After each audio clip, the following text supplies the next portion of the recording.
미국의 대통령 집무실을 백악관이라고 하죠. 우리나라는 대통령 집무실을 청와대라고 해요.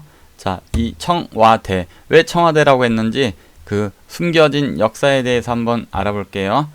우리나라 대통령 집무실 청와대, 원래는 그 경무대라고 했었죠. 일제로부터 해방이 되고 나서 경무대로 불렸어요. 그러면 일제시대 때는 이 경무대가 무엇으로 불렸냐?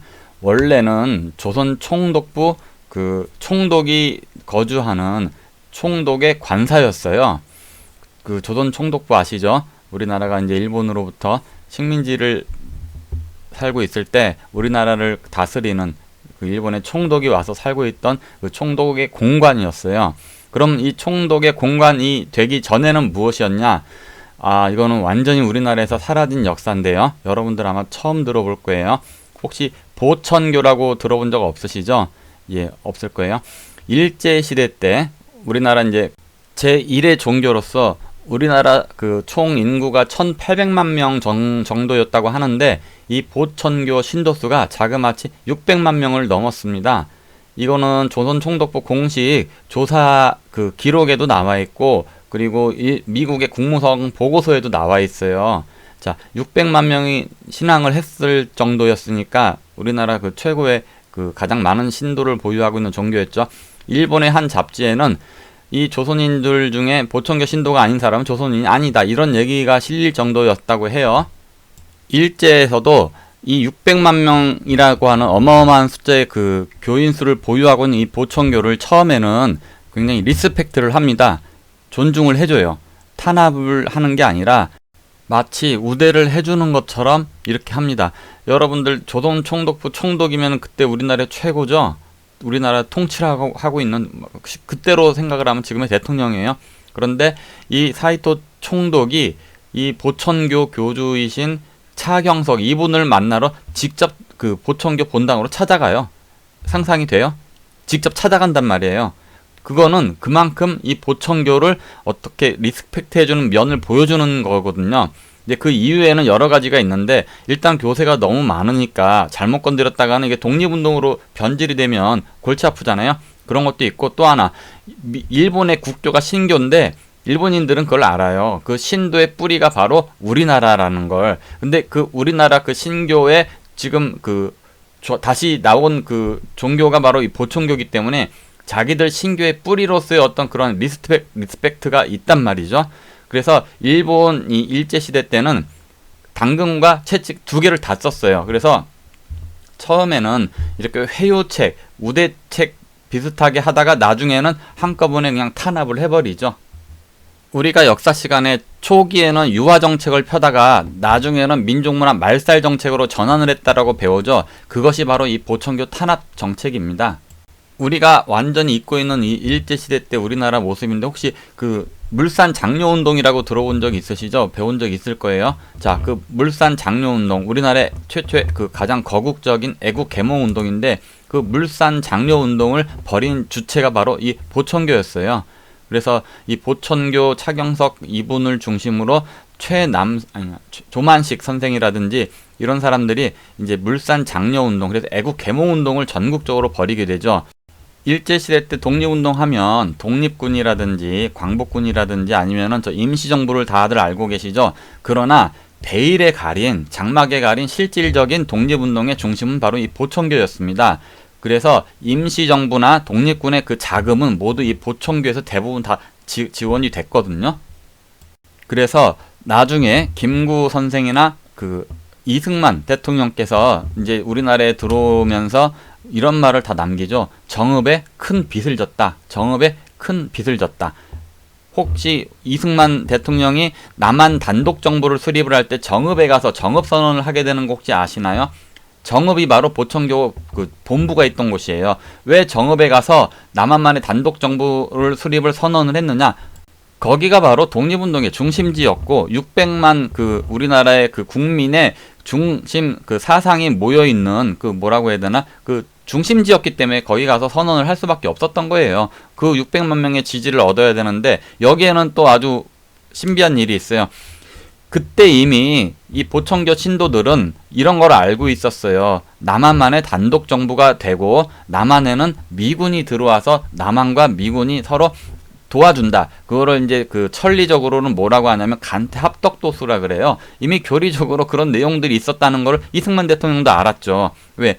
보청교에서 지원을 받고 있었으니까. 그래서 남한만의 단독 정부라고 하는 건 그 당시에 어떻게 보면은 센세이션한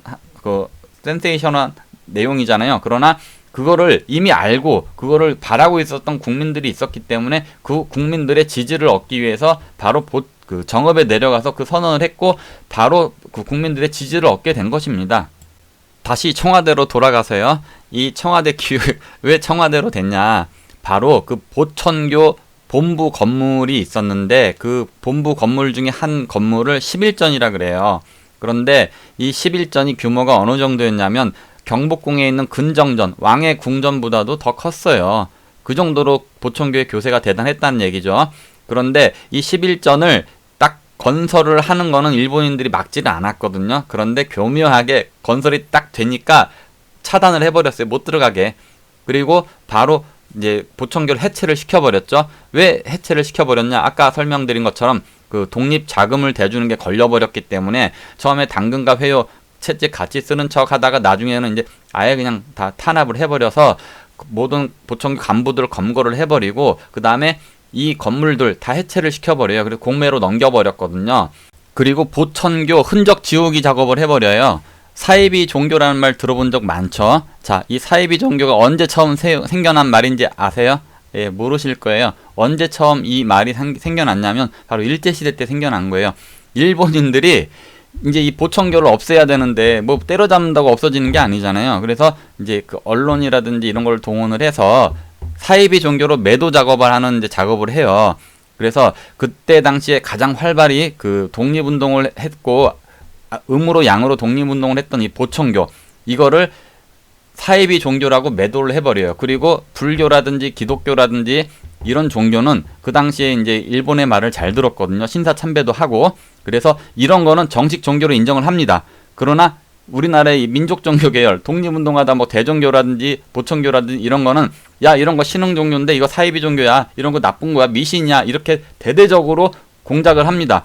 거기에 이제 국민들은 다 넘어갔죠. 그래서 우리나라의 그 보청교 역사가 갑자기 사라져 버려요. 그런데 이 11전 그 지붕에 있는 기와 색깔이 파란색이에요. 그 파란 기와.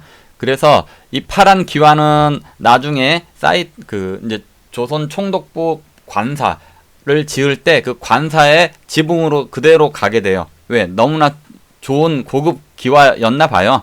그리고 더 중요한 이유는 일본인들이 이 청기와의 의미를 알았어요. 자, 무슨 의미냐면 자, 이 11전 차경석 이분이 그때 당시에 나라를 선포를 했어요. 시국이라고. 이해가 되세요? 일제 치하에 그 우리나라 그 일제 식민지 시절에 나라를 선포를 했단 말이에요. 그리고 천자로 등극을 해요. 천자로. 천자. 나중에 또 천자를 한번 설명할 그때가 있을 거예요. 하느님의 아들이다. 내가 곧 황제다. 이렇게 하고 천자로 등극을 해버려요. 그래서 차천자라고 불리고 막 그랬거든요. 그걸 일본인들이 아는 거예요. 그러니까 자, 천자로 등극하는 걸 막았죠. 막았는데 그 천자의 상징으로 썼던 그 기와 좋아 보이겠어요? 나쁘게 보이겠어요? 이 사람들이 그 신도를 아는데, 신교를 아는데.